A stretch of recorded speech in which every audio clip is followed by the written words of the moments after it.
Hello mga kababayan.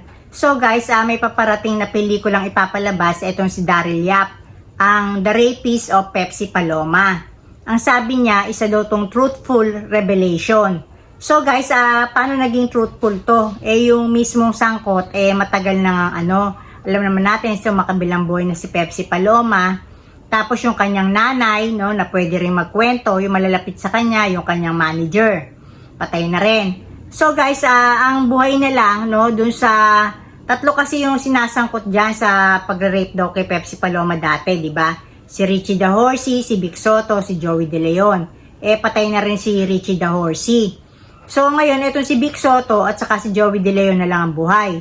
So ang tanong, kinuha rin ba ni Daryl Yap yung kumbaga man kinuha ba niya yung, na-interview ba niya itong si Vic Soto at saka itong si Joey De Leon kung ano masasabi tungkol dito sa kaso na kinasangkutan nila dati, di ba?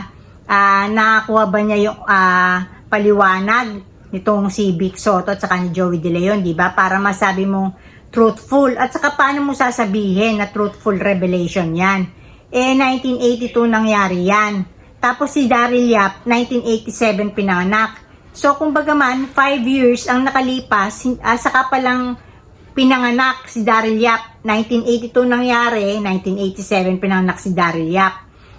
So, kumbaga man, saan mo pagbabatayan yung katotohanan ng mga i-reveal mo dyan sa pelikula na yan? Ang makakalap mo, mga hearsay. So, pag sinabing hearsay, hindi mo narinig from the horse's mouth, no? Hindi dun sa actual na taong sangkot. So, ibig sabihin ko, saan mo mahahagilap yan? Buti sana, kung halimbawa, buhay ng bayani yan, di ba? Maraming mga historians na, kumbaga man, magpapatunay ng mga pangyayaring aktual na yon. Pero yan, sa pagkakasangkot dyan sa rape na yan, no? Yung mga sangkot, sila Tito Soto, at saka si Joey De Leon, at saka si, Richie the Horsey, dapat na-interview man lang ni Daryl Yap, di ba? Para kahit paano yung mga naririnig niya na balita, no, do sa kinalap niya mga lumang dyaryo, di ba? Tapos dito sa mga nasasangkot, nabalansi niya. Pero alam niyo guys, dapat itong si Daryl Yap din, no? Maidemanda to ng libel kasi para sa akin may malis to eh. Alam niyo guys kung bakit ko nasabing may malis? Kasi ano yung point mo para ipalabas mo to? Ang habol mo lang ba dito, pera? Dahil syempre maraming makikurious dito, baka maging blockbuster to. Kasi yung mga sinasangkot mo, kagaya ni Vic Soto, prominent figure pa yan, public figure sa atin sa industriya ng telebisyon, di ba? Tapos halimbawa man, kapatid niyan, si Tito Soto, na ngayon nagbabalik no bilang senador no, nagsisik ng re-election. Tapos ang anak niyan si Vico Soto na nagsisik din ng re-election sa pagiging mayor ng Pasig. So kumbaga man hindi ko makita yung point na yung motibo ni Daryl Yap para buhayin niya yan na alam naman niya yung pangalang Vic Soto pag binanggit, hindi ko may kaakibat na may tatamaan na may collateral damage yung pangalan ni Vic Soto kasi nga yung anak niya at saka yung kanyang kapatid ngayon nasa politika, di ba?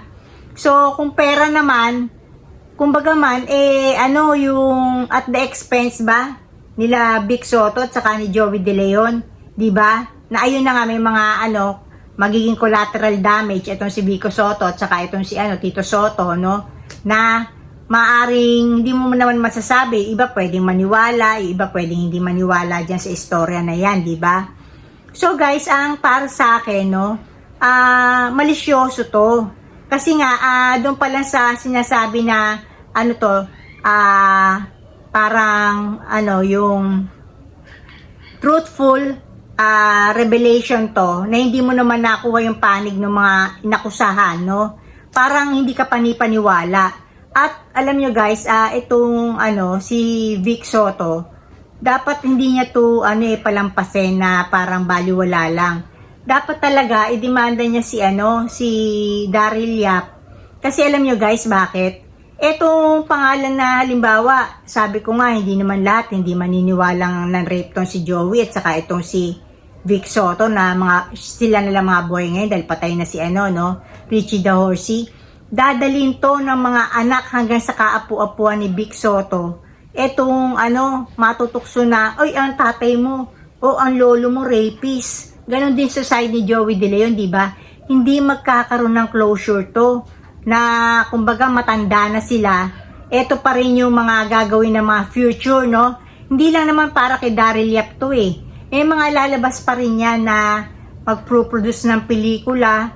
Hanggang kailan yung idadrag yung pangalan ni Vic Soto at saka ni Joey De Leon sa usapin na ito na kumbaga man hindi naman to talaga nakarating sa korte.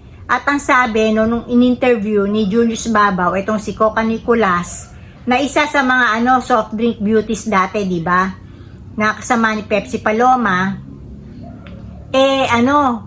meron pang SAR si Emmanuel, di ba? Itong si Coca Nicolas, sinabi daw sa kanya ni Pepsi Paloma na hindi naman daw totoong nangyari yung rape na yon, na inutos lang yon ng manager nila dati.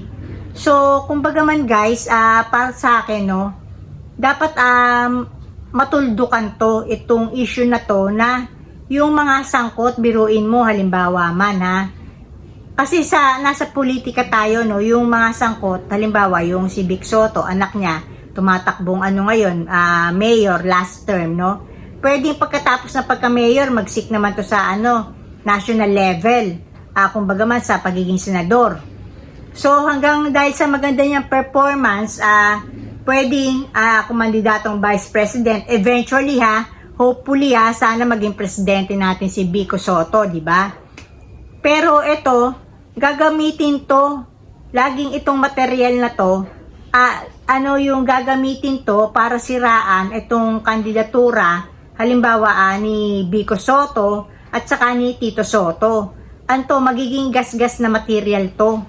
Pero hindi dapat to pa walang bala ni Vic Soto at saka ni Joey De Leon. Kasi dapat matuldukan to. May mali siya to. Kasi bakit kailangan na talagang buhayin mo to na alam mo naman na hindi na nga to nakarating sa korte. Kumbaga, yung 'di ba may kasabihan na innocent until proven guilty. So bakit hindi na lang nahayaan na manahimik tong issue na to na talaga namang walang napatunayan kasi kumbaga man patay na nga yung mga sangkot, hindi nakarating sa korte. Tapos eto nga hindi na interview man lang o nakapanayam ni Daryl Yap yung mga pangunahing sangkot na mga buhay pa itong si Vic Soto at saka si Joey De Leon. So ayun lang guys, dapat makasuhan ni Vic Soto si Daryl Yap para magkaalaman sila, at nang manahimik na tong issue na to sa buhay ng mga Soto, So ayun lang guys, dito na ako and blessings everyone. Bye.